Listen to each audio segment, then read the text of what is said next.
The rapid fire round. The first one is, at what age do you want to retire? I don't know, 65, I guess. How long does it take you to get ready in the mornings? 20 minutes. Favorite color? Framboise. What time of day are you most inspired? In the morning. How do you relax? Oh, reading and cooking. The city in which the best kiss of your life happened? Paris. How many cups of coffee do you drink per day? 5. A habit of yours that you hate? Pass. The most valuable skill you've learned in life? Being patient with people. One word description of your leadership style? Cooperative. Top priority in your daily schedule? Getting things done. Ideal vacation spot for relaxation? Oh, a small house in Greece on an island. Key factor for maintaining a work-life balance? Having clear schedules. Memorable career milestone? Being elected to the European Parliament in 2019. All right, so that was the end of the rapid fire round. Now we can go on to the longer questions, which you can answer with as much ease and time as you like. Okay, so the first one is, how can societal acceptance of drones be increased?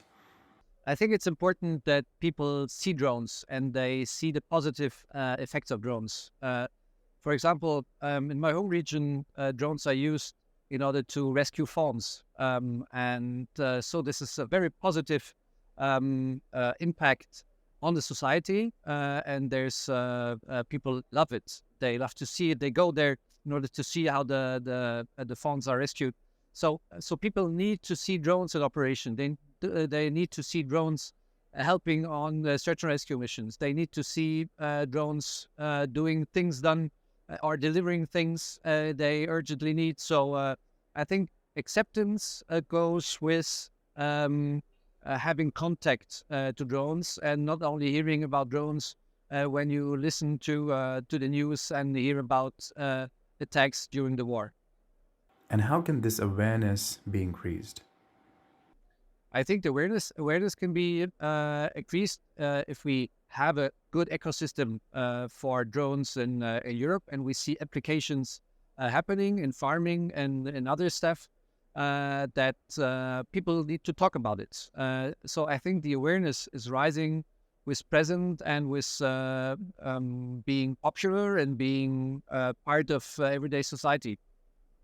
You've talked about the use of drones in agriculture, but besides agriculture, how does the EU envision the role of drones in critical public services, such as healthcare and emergency response?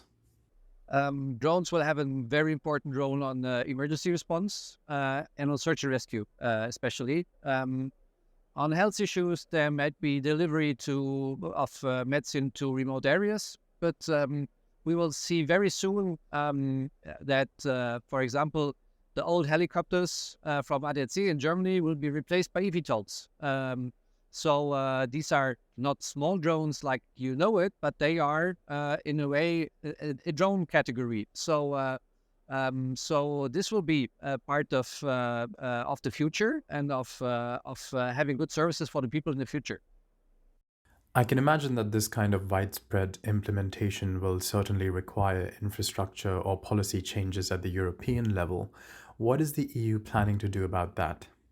We have a big the big advantage of Europe is at the same time the big problem of Europe. We are diverse, and so we have very diverse rules in the different member states. And as this is an industry that is emerging, that has not been existing before, the rules are very fragmented. And what I want to see is a European approach on the topic, giving European rules on the services in order to be able to have the same services in all of the countries in the European Union. And at the same time, we have to make sure that those services can exist.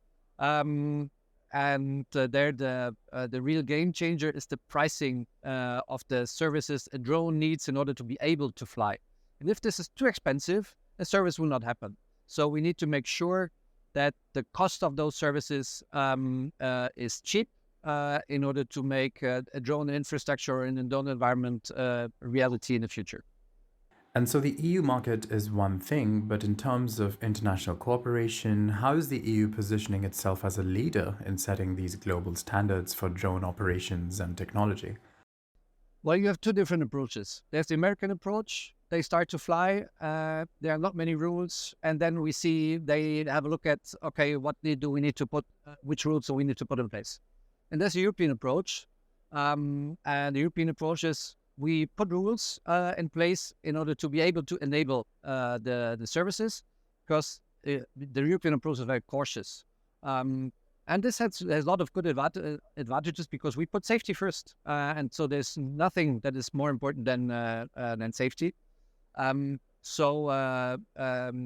are the region of the world, the continent, where drone operations are the most safe. We are the continent in the world where the standards are the highest, and we have procedures in place. And this is a big advantage, that a company can operate in a safe and secure manner, and can be sure that the rules that are there actually apply.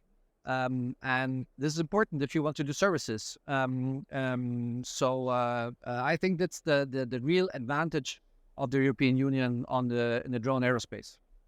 You mentioned how the US has a different style. How does the EU plan to address potential resistance or pushback from other countries in drone standard setting efforts? Well, we are the first to put standards in place. So those who build drones, they comply with European standards because the European market is a big market. And so we export our standards to other parts of the world. And this brings safety to other parts of the world as well. So this is our way of doing things. Earlier, you described how there's diversity in the EU, which can be a positive and sometimes a little bit to work through. Can you describe the challenges the EU faces in harmonizing drone regulations across its different jurisdictions? Well, we have the problem that even if there's a rule in place on a European level, the national rules and the member states have to be adapted to that European rule. And this takes more or less time. This is more or less bureaucratic at the different member states. And this is really challenging because, drones have not been existing before. So a lot of member states, especially smaller member states, they don't know how to deal with it. So a big role of myself as member of the European Parliament is to be facilitator as well and bring people together in order to transfer knowledge. So that, for example, people from one country can learn from people from another country how rules have been implementing in those countries and vice versa. So I think this is the best way of facilitation because of the situation that we have still 27 member states and not one European body deciding for everyone. So how does the EU balance its competitive stance in drone technology with stringent regulations that could potentially hinder innovation?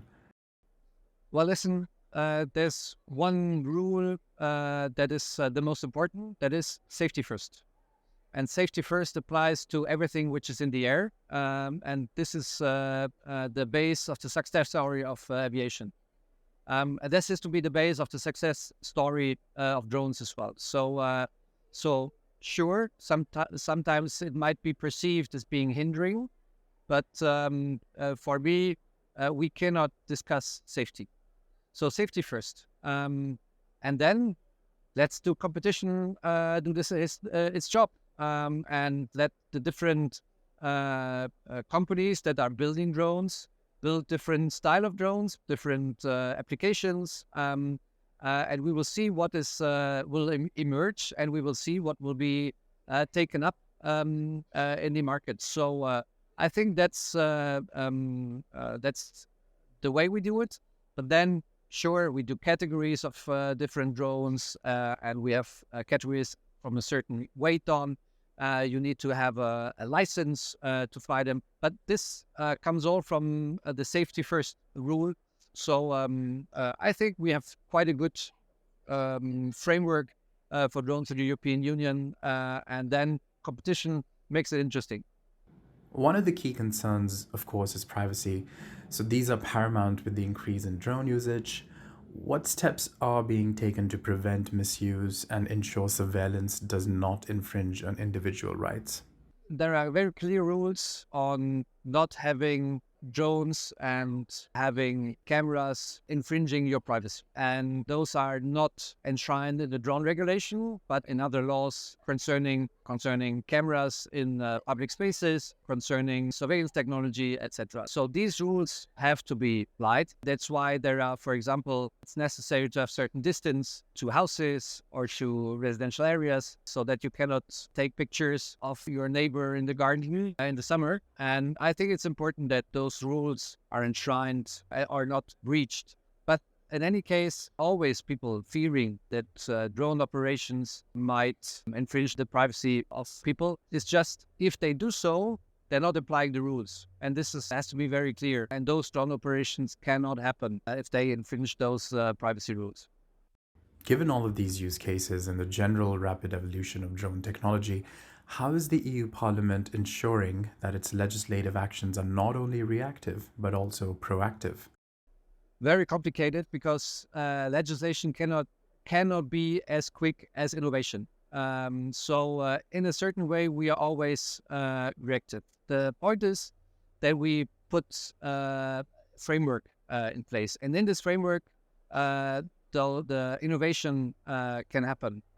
So it's not necessary to adapt all the time to new innovation, but to give this framework and then to let people who know better how to do innovation than politicians how to do it. And I think what we're doing is with this framework is sometimes you need to adapt it. And then it's a procedure and it takes sometimes months, sometimes years. So it's better not to have too stringent regulations, but to give a more open framework and then see what happens. So let's talk a bit about integrating drones into civilian airspace. Can you discuss the EU strategy here without compromising the safety of conventional aircraft? Well, I think as drones have to be visible for aircrafts in the airspace, perhaps we should make aircraft visible for drones as well. So this is a question of being fair in the airspace with each other. And visible does not mean that you can have a look at it, but that it's that they give their data and the flying routes and so on, so that you can, when you fly a drone, that you can have a perception of what else is up in the sky at that moment. I think that would be a good step forward. If we figure out safety like this and have drones in the civilian airspaces, then what would be the economic implications of expanding these drone services all across Europe? Well, this could ramp up to billions of euro of revenue of European companies, ensuring jobs, ensuring revenues, public revenues, and so at the end, our social welfare and education system.